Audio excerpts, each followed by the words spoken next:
Today, I have the privilege of interviewing Dr. Karen Hiltz. Dr. Hiltz is a Navy veteran. She had a career in federal procurement, taught business courses at the college level, served on private and public school boards, and published many articles and 2 books on education. She has worked with several education nonprofits to help improve education for all children. Karen has a BA and an MBA in management and an educational doctorate in leadership studies. She and her husband, Chuck, a retired U.S. Marine Corps veteran, live in Florida. They have 3 children, 4 grandchildren, and 2 great-grandchildren. You can follow her on Facebook at The Apple Report. Now, for a full disclosure, Dr. Hiltz is a member of the Noah Webster Educational Foundation Board of Directors. And it's a real privilege for us to have her with us today. Dr. Hiltz, welcome. Thank you. I'm glad to be here.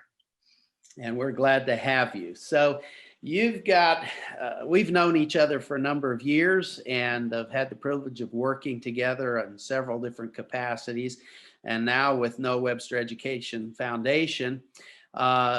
So I'm just going to give you some questions, and I'm going to just tap into your experience and your background, your knowledge, and together we're going to see what we can do to help equip and inform people and help make improvements in education. So after a career in working with the federal government, you went back to school to get your doctorate, and you became involved as a teacher, administrator, school board member, and now an advocate for change in education. What caused you to focus your efforts on education? And what do you see as the foundational purpose for education? Well, let me start with the second question first. Foundationally, education, in my opinion and from my perspective, is the foundation of our country, our republic.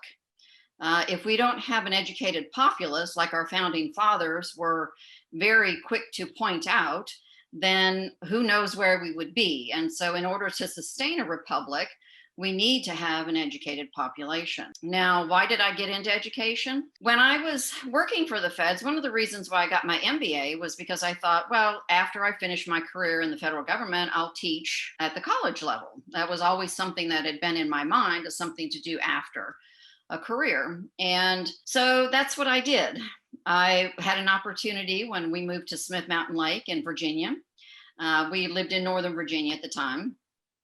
In Fairfax County. And so we moved to the lake, and I had an opportunity to teach at a 4-year institution down there for undergraduate courses. And I was surprised and somewhat stunned, and in some cases appalled at how lacking students who were in a business curriculum were prepared from a communication perspective, from a writing perspective, from being able to digest and analyze and think about various situations. Because when you're in a business environment, it doesn't always go smoothly. Yeah. And even if you're on a project or a program and you have a team that you're working with, you still have to be able to make adjustments as you go along, because a plan doesn't always happen as it's planned out. You know, things don't always go according to plan, I should say. So that's what intrigued me about